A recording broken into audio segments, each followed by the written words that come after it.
Welcome to Jackson Lewis's podcast, We Get Work. Focused solely on workplace issues, it is our job to help employers develop proactive strategies, strong policies, and business-oriented solutions to cultivate an engaged, stable, and inclusive workforce. Our podcast identifies issues that influence and impact the workplace and its continuing evolution, and helps answer the question on every employer's mind: how will my business be impacted? Embracing non-discriminatory practices, including enforcing robust anti-harassment policies, create an environment where LGBTQ+ employees can thrive. By fostering a culture of inclusivity and safety, employers can not only support their employees in being their authentic selves, but also leverage the unique perspectives and talents that come with diversity. On this episode of We Get Work, we speak with Jackson Lewis lawyers about the importance of workplace inclusion for LGBTQ+ employees' careers, their personal experiences of mentorship and allyship, and the legal and human factors employers should consider when developing and enforcing non-discrimination policies. Our hosts today are Chris Rapoli, principal in the New York City office, Jessica Schaefer of counsel in the firm's San Francisco office, and Parth Jani, associate in Jackson Lewis's Orange County office. All are active in the LGBTQ+ community and are members of Jackson Lewis's Out Professionals and Allies in Law Employee Resource Group. Chris, Jessica, and Parth, the question on everyone's mind today is, why is it essential for LGBTQ+ employees to use their perspective and experiences to create a sense of community and belonging in the workplace? And how does that impact my business? And thanks, Alicia. It's really good to be here with Parth and Jessica. We're happy to be here to discuss this important topic. I think it's going to be a great discussion about a topic that Jackson Lewis hasn't really covered before in its podcasts in exactly this way. On previous podcasts, we've talked about the participants' personal experiences being out in the workplace. We've talked about legal updates pertinent to LGBTQ+ employees, but I don't know that we've taken quite this approach, which is to talk about whether and how we, as members of the LGBTQ+ community, use our personal perspective and experiences when thinking about workplace inclusion and advising clients on inclusion. I definitely want to hear more what Parth and Jessica have to say, so I'll stop talking in a minute, but, just by way of introduction, I've had the privilege of being someone who's out in the workplace. I bring my husband to firm events, and that hasn't been a challenge to me personally. I'm very lucky in that regard. I know that's not the case for everybody, but for me, being out in the workplace has, been an asset, and I do bring my personal experiences to bear when advising clients, particularly, in areas like discrimination and advising on DEI programs, and definitely in my capacity as co-chair of the firm's Out Professionals and Allies in Law, OPAL Attorney Resource Group, which Parth and Jessica are both members of. So I really am very lucky in that regard. Jessica, I guess I'll start by asking you whether and how your personal story, your identity informs your work, particularly when we're talking about workplace inclusion. Sure.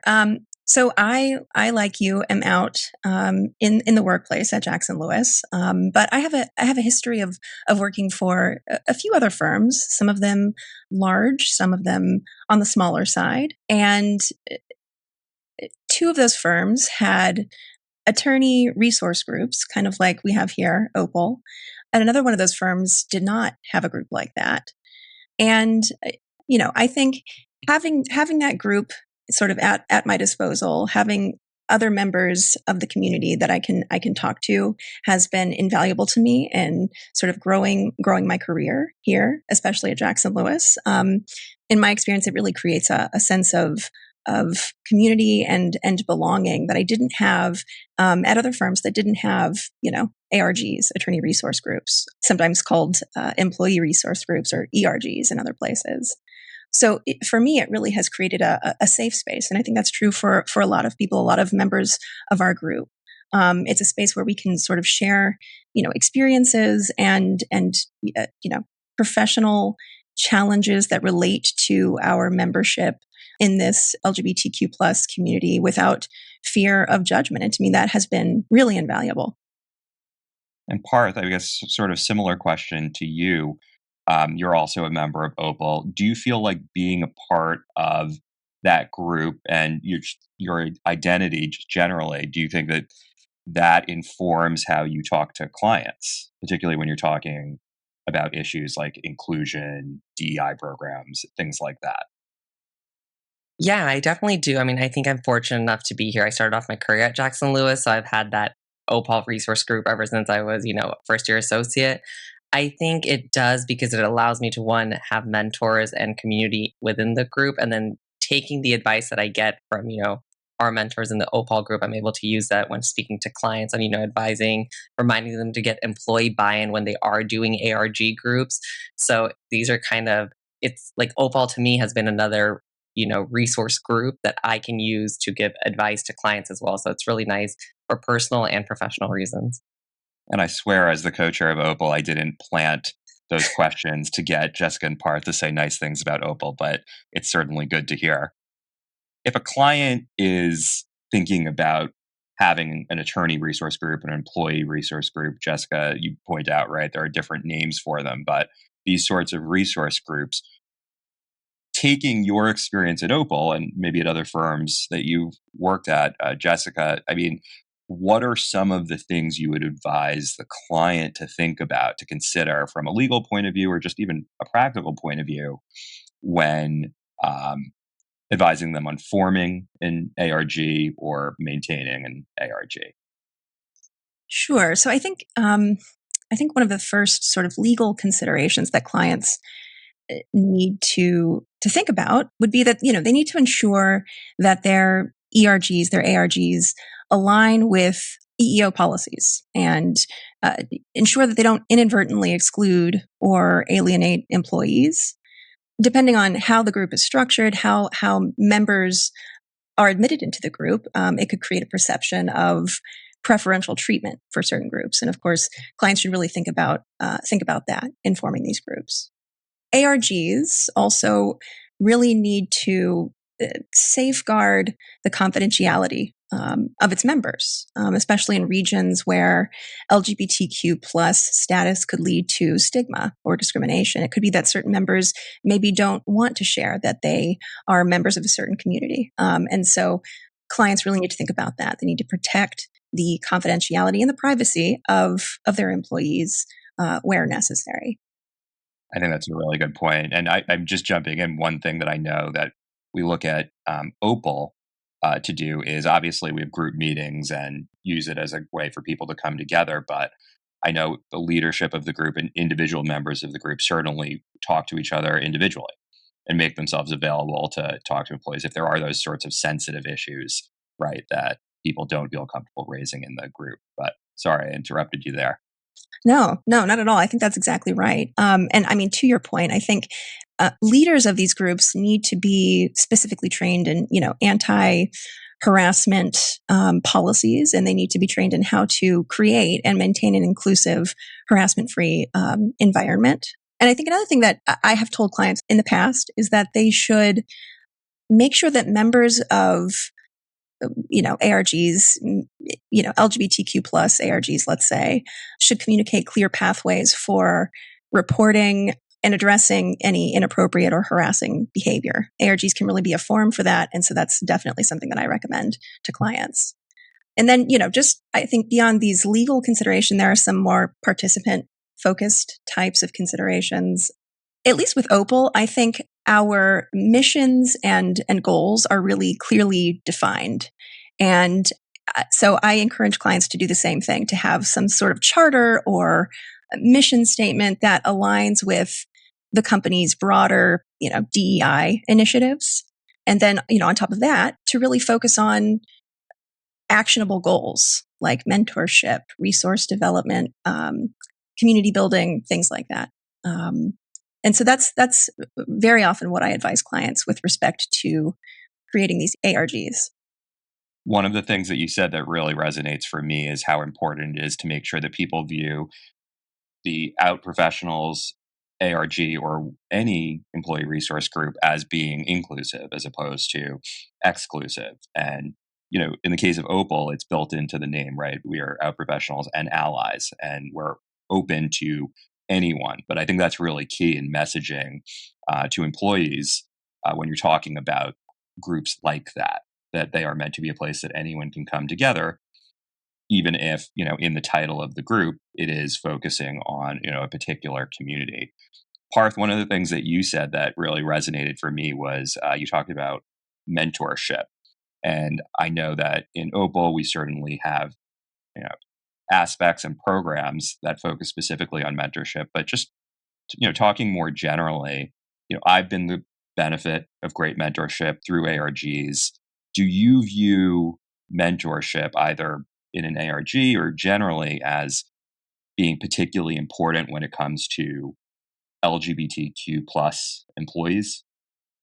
I definitely do, Chris. I think one of the main things about that is now you've created a safe space where you have something in common, someone who you can learn from their path. And I definitely am lucky enough to have you, Jessica, and other members of Opal, where I can, learn from, whether it's how did you guys get clients, or how did you network within the firm.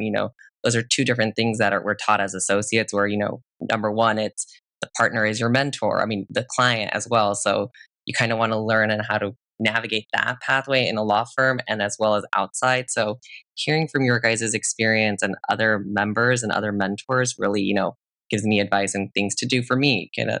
One size doesn't fit all. That's why you can learn from different people. And I think mentorship and ARGs are part of, DEI programs more broadly. And there's been so much in the news recently, right, about DEI programs and challenges to DEI. My experience, at least, has been that many clients, even if the messaging around diversity, equity, and inclusion has changed, they're still focusing on the same values, right? On inclusion, on making sure that people can bring their whole selves to work, that people are welcome in the workplace. And so just thinking about DEI and inclusion more generally, Parth, I'll keep it with you for a second. Do you feel like your membership in this community, in the LGBTQ plus community, changes how you think about DEI, about those issues that are in the news so much right now? I definitely think it does, Chris. It kind of brings, a bigger heightened awareness of intersectionality for all of us, whether we know we're all going through different ways of how we're approaching DEI, but being in this organization and this community, it keeps me a little bit more mindful that there may be different ways to approach DEI and there's different things that employers can do and ARGs and ERGs to kind of create an inclusive group. Yeah, and that's been my experience as well. I think that it's easy to say, well, inclusion isn't really something we have to think about if you're not a member of one of the communities that traditionally has been, um, perhaps marginalized in some way. So I definitely share that perspective. I mean, Jessica, if a client came to you for advice in this day and age, in particular, on whether to improve its DEI program, how they should do that, are there particular things that you would advise them to do to be particularly inclusive of LGBTQ plus employees, of other groups of employees? Or would you advise them to think more broadly? How would you sort of have that conversation with a client worried about these issues? Yeah, I think that's a really good question. So I think, the first and most important thing that I advise clients of is that they need to ensure that non-discrimination policies explicitly cover sexual orientation, gender identity, and gender expression. And, where I can, I advise that they offer LGBTQ plus inclusive benefits, partner benefits, family leave, gender affirming care, those types of things. So I think that's, that would be the first thing that I tell clients, that make as a sort of a principal goal of becoming more inclusive of LGBTQ plus employees. Another thing is some clients are interested in training and allyship. So I have told them, you can provide training on LGBTQ plus inclusivity, covering pronoun usage, for example, unconscious bias, those kinds of things. I like Jackson Lewis in that it allows us to change our pronouns in our our email signatures, and that's one small thing that I like that Jackson Lewis has done to be more inclusive of our community. And then I think obviously just coming back to the ERG and ARG topic, employers can create or enhance LGBTQ plus employee resource groups with dedicated resources to them, implement mentorship and sponsorship programs to address unique challenges that LGBTQ plus employees face. Those are a few things that I advise clients to do. So much of what you said resonates with me, particularly in the area of mentorship and ERGs. And to me, the common theme when we're talking about DEI programs, when we're talking about our community in particular, is that whatever it is that the firm wants to do or the client wants to do on these issues, it really does have to come from the top. There has to be, I think, a demonstration of support from the most senior parts of the company, of the firm. And we certainly, this isn't meant to be a ad for Jackson Lewis, but I can say this in good faith. We certainly have that at Jackson Lewis. And I think that's one thing that I advise clients on as well. It's all well and good to have these programs in place and to have these initiatives, but if the senior people in the company aren't promoting them and talking about them and talking about the importance of these things, very often the will to kind of implement and maintain them goes by the wayside. So that's certainly something that I think you also need to keep in mind if you're a client that's out there, that you're getting that support from the senior parts of the organization.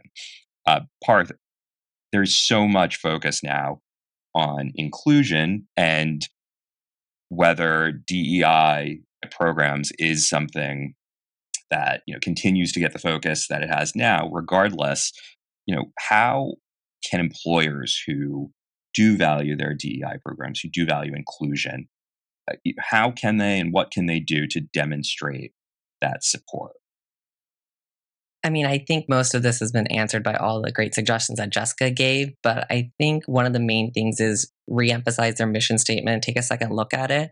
But along with the initial stages of putting it together, I think one of the biggest thing to do is employee check-ins. Once the group has been established, once the safe space has been created, we do this in Opal where it's, what's our goals for next year? What do we want to be in charge of? How we kind of divide up the tasks among the members.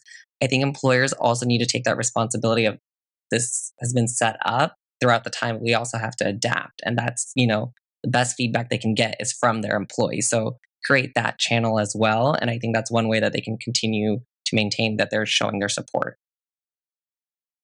Yeah, I absolutely agree with that. And I think the theme that I'm hearing from both of you is that, you need to make sure that you do these things. You need to make sure that you comply with the law, but it is not a one and done, set it up and just, set it and forget it sort of system. You need to make sure that you're being mindful and continuing to tweak these programs, whether it's an ARG, whether it's your mentorship program, whether it's your DEI program more generally, to make sure that you're A, in compliance with the law, but B, that employees are engaging with it and that it is working. One of the great things I think about our community is that we certainly see lots of great employer initiatives in the workplace, but there's also the broader community outside of the workplace. I'm thinking of the many great legal organizations that are out there that put together conferences, community organizations, events supporting people in our community, where I certainly, and I think Parth and Jessica, you too, have been the beneficiary of participating in those sorts of community organizations and events. How, if at all, and I'll ask you, Jessica, first, if you participated or benefited as a lawyer participating in those aspects of our community. Yeah, absolutely. I personally have attended the Lavender Law conference that Lavender Law puts on every year. I haven't done it every year, but it's been a great experience in networking with other LGBTQ plus lawyers in particular, but also allies. And I think there are other opportunities that regularly present themselves. Chris, you were talking about other organizations, nonprofits, like just a couple that come to mind, like Lambda Legal, the Trevor Project, those kinds of I guess, advocacy organizations. I've done a little bit of work with each of those, and each time I've been so rewarded with the relationships that I have come away with, both professional and I suppose more social. So partnerships with those kinds of LGBTQ plus organizations can do a lot. They can go very far for employees. And we're lucky at Jackson Lewis that, the firm really has facilitated, us as attorneys participating in those. And I certainly advise other employers, if they really do value the sorts of things that we're talking about, inclusion, equity, that, facilitating those community events and participation in the community events is really something that pays dividends. I'll throw it to both of you. If you're an employer that wants to facilitate participating in events like the ones that Jessica's talking about, other community initiatives, participating in conferences, what are some things that employers can do to facilitate that and to make, that participation in the broader community more possible? Parth, I'll start with you. I think for me, I would definitely advise employers to see if there's a local chapter, like an LGBTQ plus or any organization, but if there's even like a local college organization or law school organization that also partners, that's one way that, employers can get involved. And it's the easiest way to, get access and get their employees involved. And Jessica, same question to you. You covered this a little bit already, but what are things that employers who do want to facilitate that sort of community involvement can do? Yeah, one of the more inspiring things that I've seen here at Jackson Lewis has been quite a bit of employee-led volunteering. There are certain, members of Opal that have done a great job of organizing volunteer activities, pride events, youth mentorship types of events, and other community outreach types of events that are really inspiring. And I think a lot of people in our group, but beyond our group too, have really enjoyed participating in those events. One thing that I think can go a long way are if employers offer, incentives for participation in these types of groups and these types of events. Employers can recognize and reward employees who participate in, charitable efforts by, spotlighting their efforts in, newsletters or other firm publications. I have seen that a few times here at Jackson Lewis, and every time I think it's such a wonderful story to hear. And Parth and Jessica will be too modest to say this, but they're definitely people that have done those sorts of things and facilitated them for other members of Opal. So hats off to them. Well, I think we're at about time, so I want to say this has been a really great discussion. We've covered a lot, and as you can see from the things that Parth, Jessica, and I have talked about, there is not a one-size-fits-all answer to making sure that you're fostering inclusion in the workplace. There's a lot to think about. Don't hesitate to reach out to any of the three of us or the Jackson Lewis attorney that you work with if you have any questions about this important topic. Thanks so much. Thank you for joining us on We Get Work. Please tune in to our next program where we will continue to tell you not only what's legal, but what is effective. We Get Work is available to stream and subscribe on Apple Podcasts, Libsyn, SoundCloud, Spotify, and YouTube. For more information on today's topic, our presenters, and other Jackson Lewis resources, visit jacksonlewis.com. As a reminder, this material is provided for informational purposes only. It is not intended to constitute legal advice, nor does it create a client-lawyer relationship between Jackson Lewis and any recipient.